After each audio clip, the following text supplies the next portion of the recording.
Welcome to TV20 News. We are Cleveland. I'm Leah Haslage. The Cleveland Division of Police held their 4th annual community breakfast to spread the message of the perils of domestic violence. The theme of the breakfast was Cleveland Says No More, and the event was used to help kick off Domestic Violence Awareness Month. Police Chief Calvin Williams served as the master of ceremonies.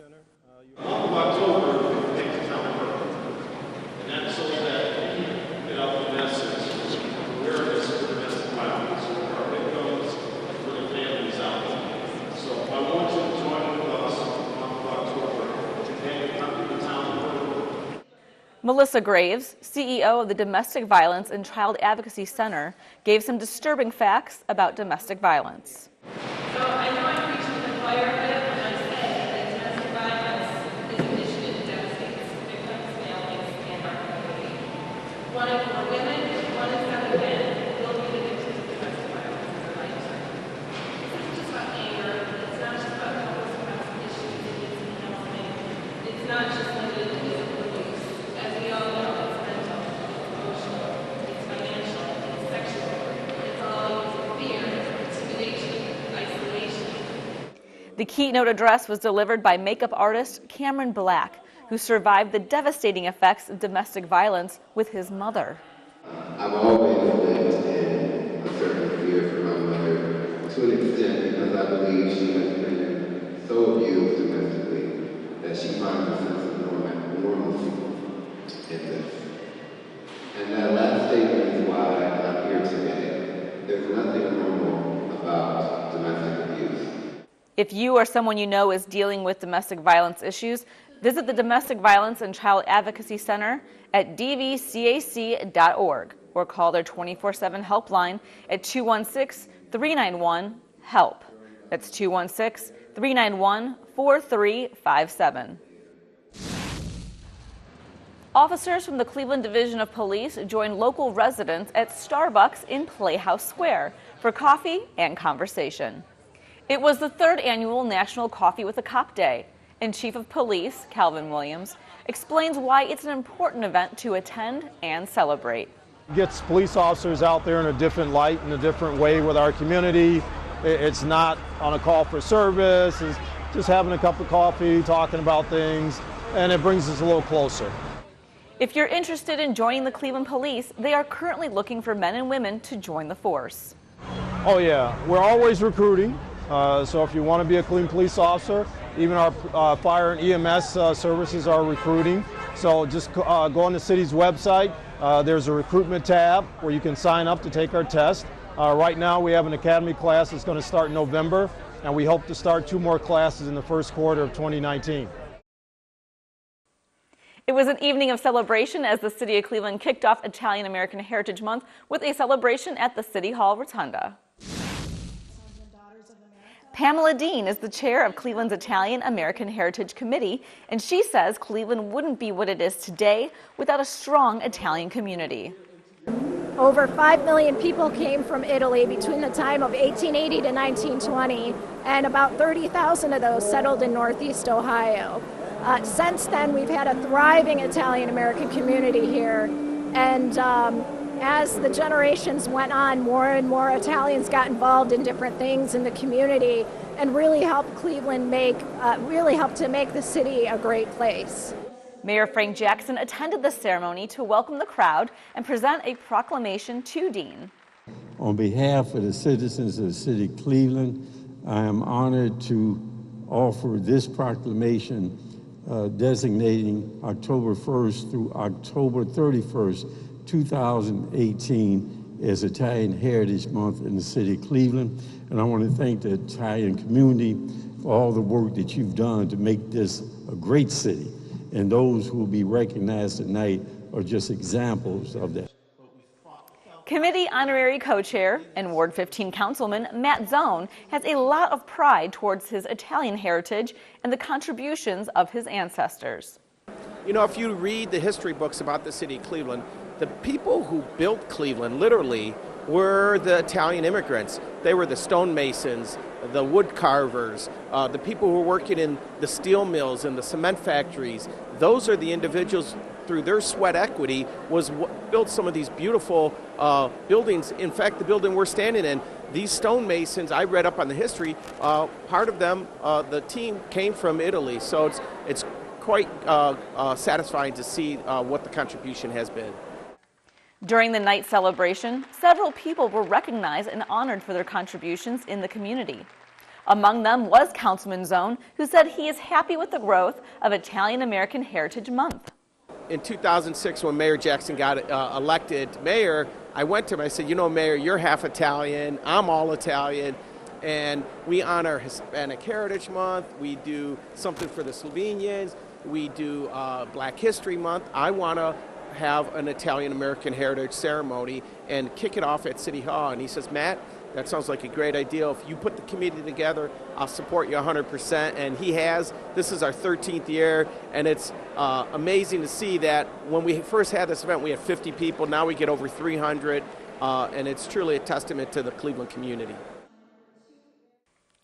For more information on the Cleveland Italian American Heritage Committee, visit their website at cleitalianamericans.com.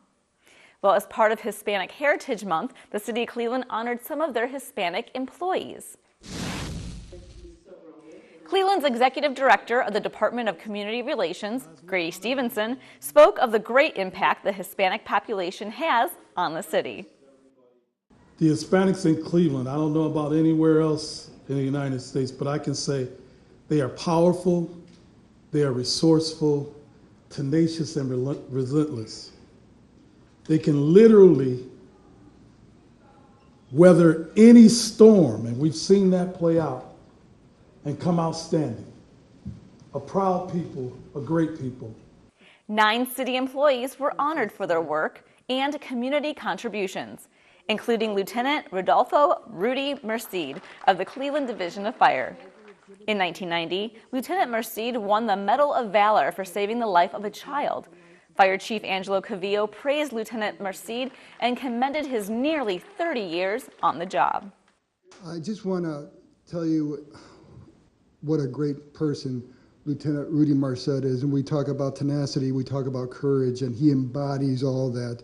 I came on with Lieutenant Merced almost 30 years ago, and Rudy put his life on the line to make a difference that day to save that child. And I just want to tell you that from the bottom of my heart, I am so thankful to be your friend, and I just want to thank you for sharing and being here today. Thank you all. The first Stop the Violence Movement Unity Gathering was held in the City of Cleveland's Ward 1. Attendees gathered at the Lee Harvard Shopping Plaza, then proceeded to march down Harvard Avenue to a park where they were able to sign up for volunteer opportunities and hang out with other residents. Executive Director of the city's Community Relations Board, Grady Stevenson, hopes to engage the youth in our neighborhoods. And this movement will go on until the violence in our city has come to a halt. Our whole idea today is to show young people we hear you, we see you, we're here for you.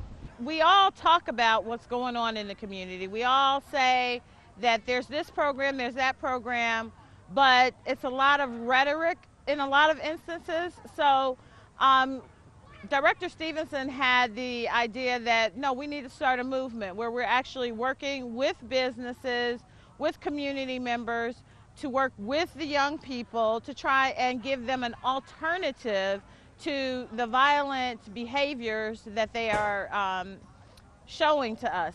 And so we have all kind of programs. We have GED programs. We have programs to help them get their high school diplomas. We're helping them find employment. We're walking them through job readiness programs. Whatever they need, we're walking with them hand in hand for them to receive that.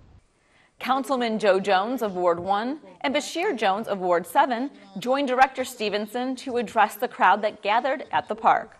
The message is all about getting involved. We want you to come out and be a part of this movement. Help us to help our community be a safer community.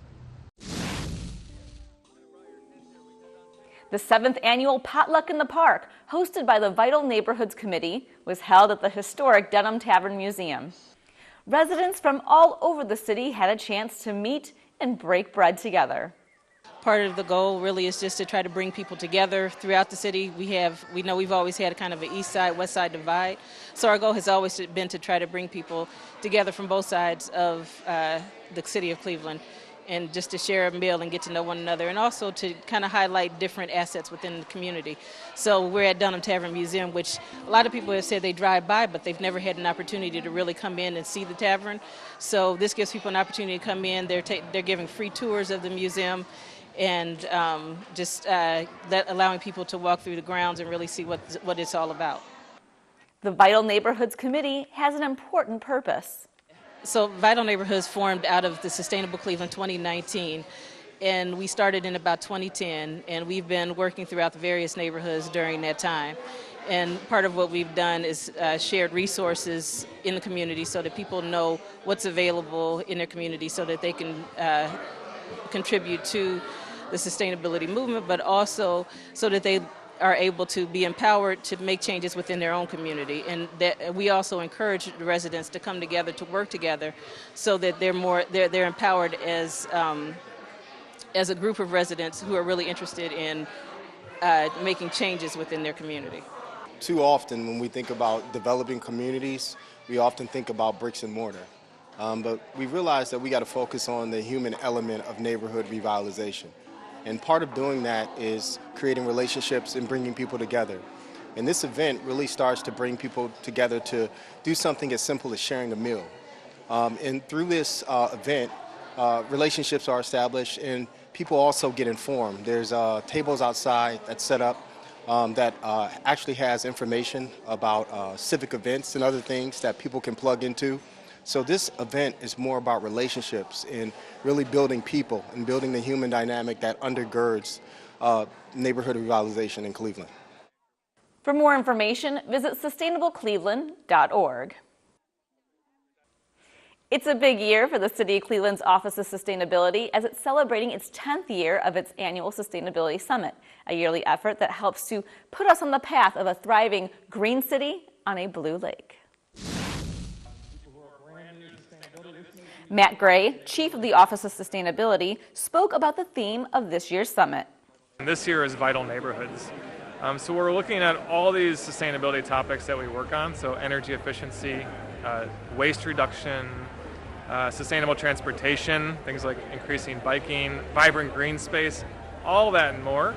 And how do you make it real at a neighborhood scale? And we've so many great examples here we've learned today about great neighborhood level examples of people leading by example. Mayor Frank Jackson, who started the summit 10 years ago, welcomed the crowd to Public Hall and urged them to have meaningful dialogue and discussion during the summit. No matter what we do, if at the end of it, people are no better off as a result of it, then all we've done is had a wasted exercise. And so we want to make sure that when we do things, that is part of sustainability. It's just not the environment, it's the sustainability of whatever we do for the benefit of people to ensure that they are able to participate in a quality of life and the prosperity that we create as a community, both in the public and private sector. Office of Sustainability Director Kristen Hall is pleased at the turnout to the summit and with the collaboration that's going on. I've been really inspired today just walking around the room. I don't get to participate as much in the conversation as I would like, but I catch bits and pieces here and there. Watching folks exchange business cards or saying, yeah, I want to follow up with you.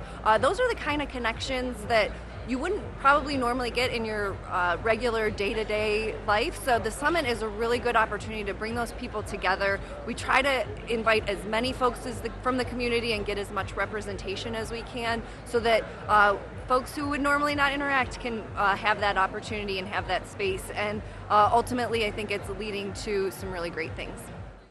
People from all over attended the summit looking to give their input and also looking to take something back to their community. Honey Stempka, Executive Director of Environment Erie out of Erie, Pennsylvania, was looking to do just that.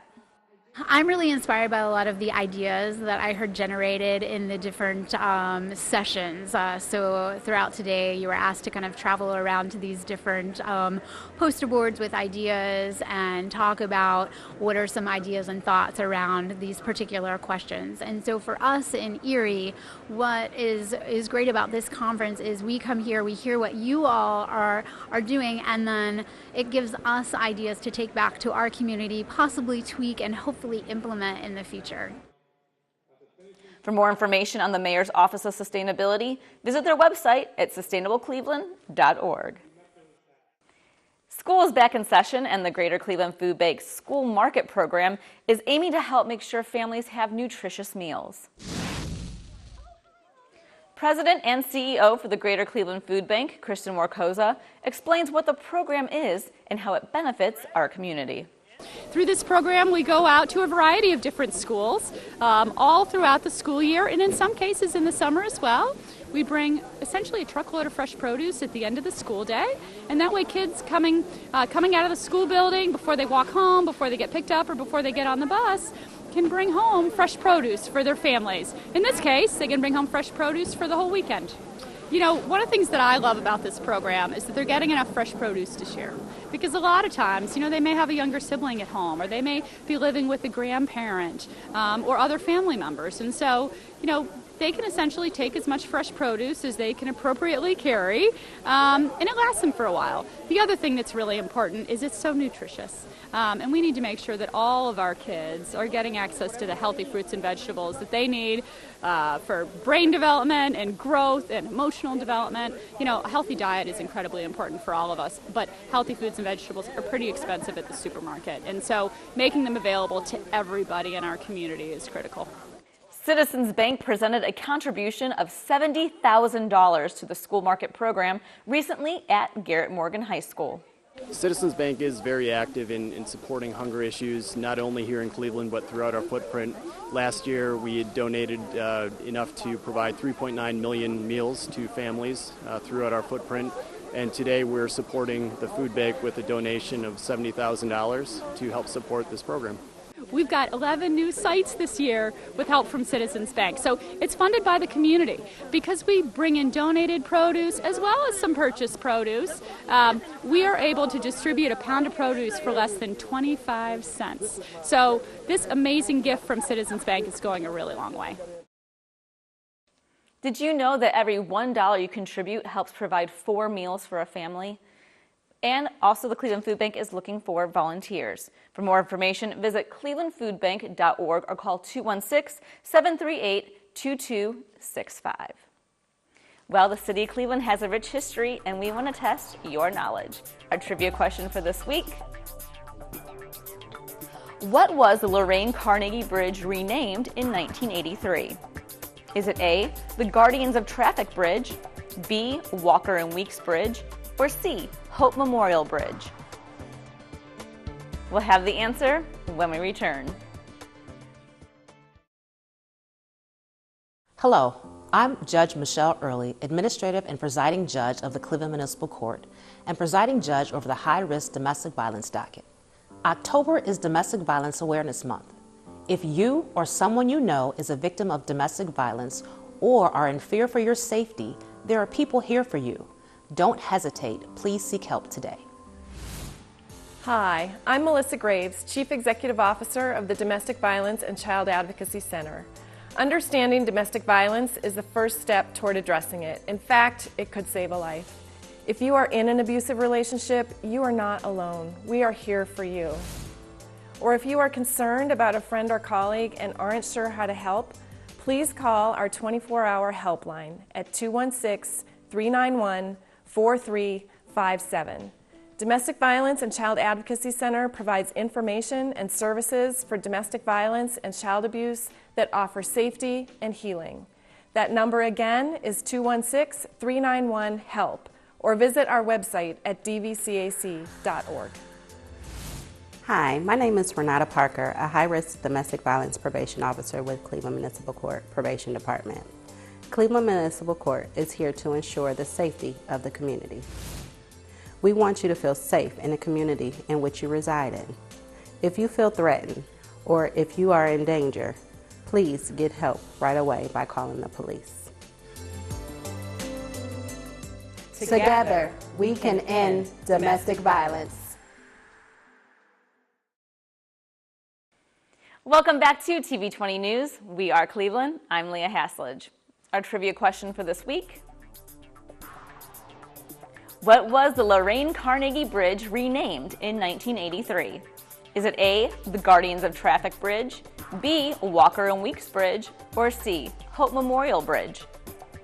The answer is C, Hope Memorial Bridge. It's named in honor of William Henry Harry Hope, a local stonesman who helped build the Guardians of Traffic sculptures. And he's also the father of legendary comedian Bob Hope. The Great Lakes Science Center's NASA Glenn Research Center hosted a celebration for NASA's 60th anniversary. There were live demonstrations, performances from the Glenn Band, you could tour the center, and meet an actual astronaut. This is an event really for anybody, people who love space, people who just want to come and meet an astronaut. We have an Ohio astronaut, one of more than 24 astronauts that come from our great state. Greg Johnson will be here doing a presentation and then signing autographs. Whether you just want to get hands-on with activities from our exhibits to some really great things that are here courtesy of NASA Research Center, from augmented and virtual reality to wind tunnels. You can even meet our larger-than-life astronaut, Eva, as she makes her Earth walk around here as part of the Science Center. Really fun for all ages. One of the cool activities that kids had a chance to explore was virtual reality. They're doing a couple of our visualizations in virtual reality. So we have some for the International Space Station where you can explore, go around in the station. We have some down there where you can actually go to another world. You can go to a moon around Saturn where we think there might exist life.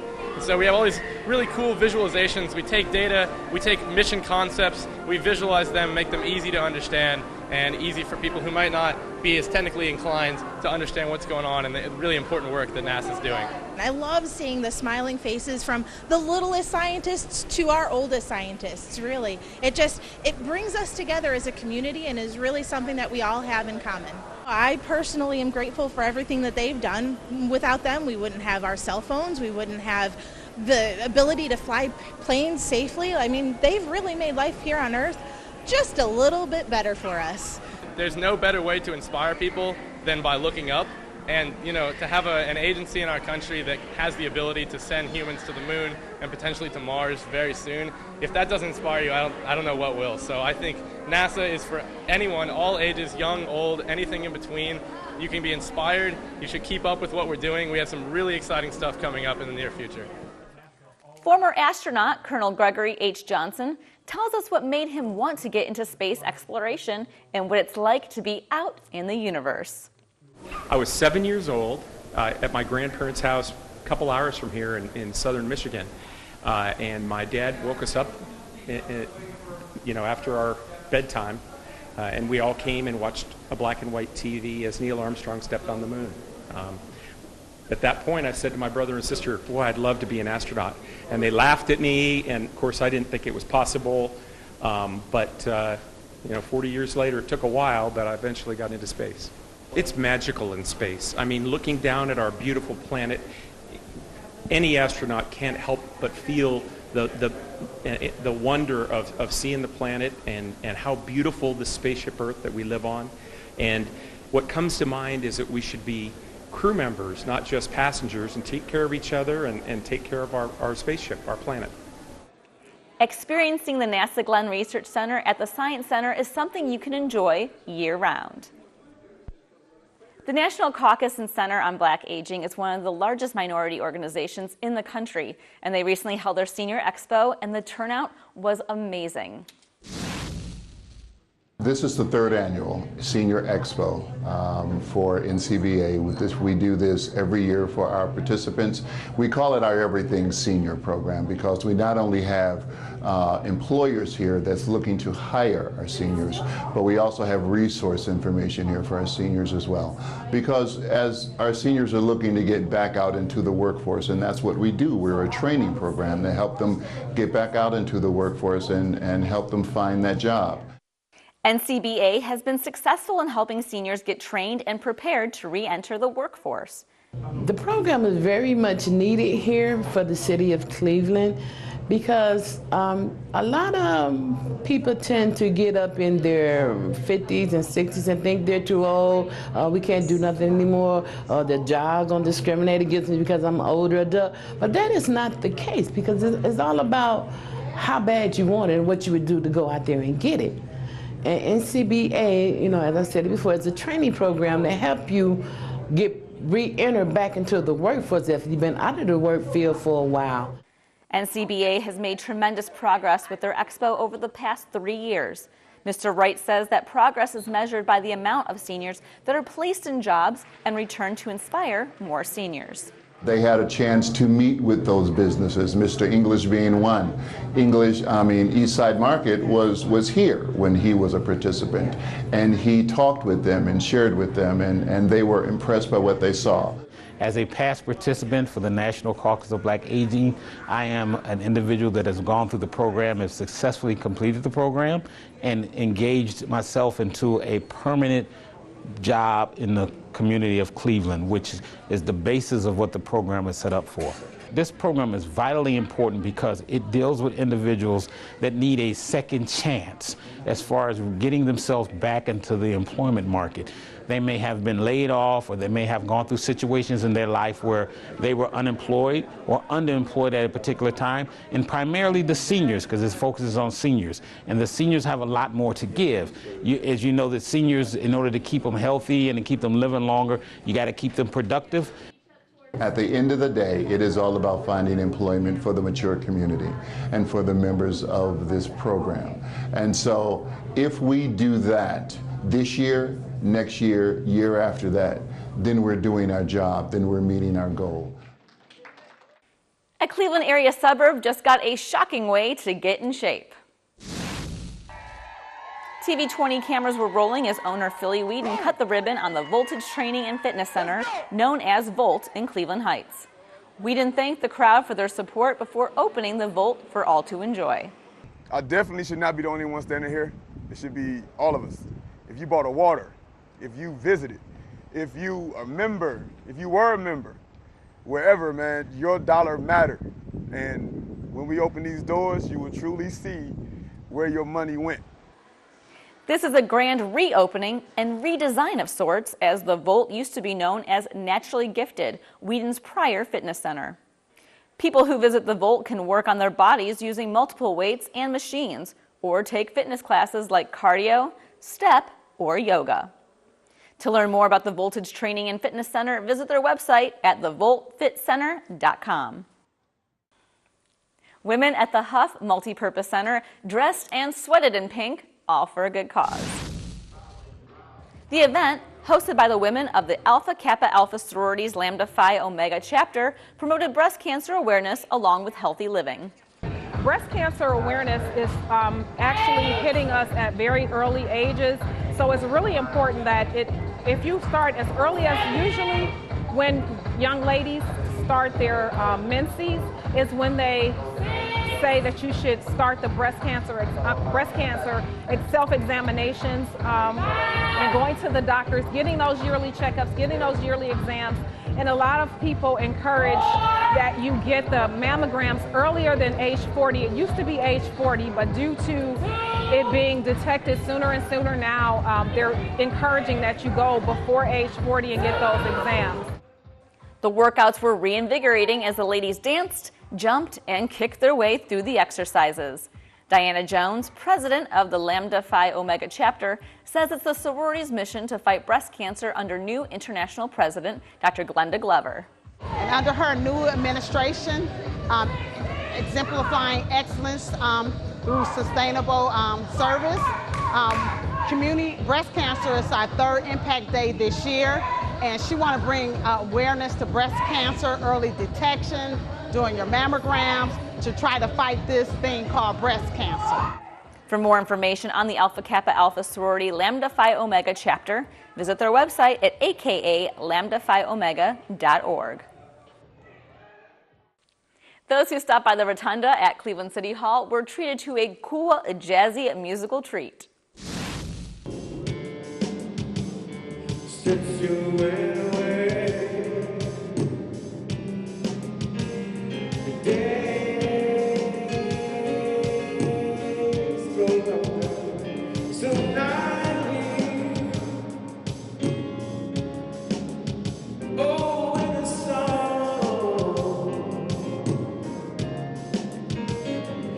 Famed singer Reggie Kelly stopped by the Rotunda to perform his Autumn Leaves concert, presented by Mayor Frank Jackson's Art in Everything initiative.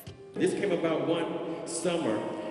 I was out singing some music and Cal kept saying, "Sing me some Jeffrey Osborne, sing me some Jeffrey Osborne." And I said, "Well, I don't do Jeffrey Osborne." And I sang a song called Autumn Leaves, which we'll hear sooner, later on tonight, this afternoon. And that became the reason for this concert, the Autumn Leaves song. I fell in love with it. And we call it now the Autumn Leaves Annual Concert. And I'm so thrilled. This is our 4th year. Reggie also brought along a few guest singers to perform at the concert. Strumming my pain with his fingers, singing my life with his words, killing me softly with his song, killing me softly with his song. If I had the chance to love you again, I'd make your heart forget that I was ever there. If you missed Kelly's concert, don't worry. TV20 will be airing the Autumn Leaves concert in its entirety. That's all for your TV20 news. We are Cleveland. I'm Leah Haslage. Up next, we'll have Christian Patterson with the Inside Sports Report.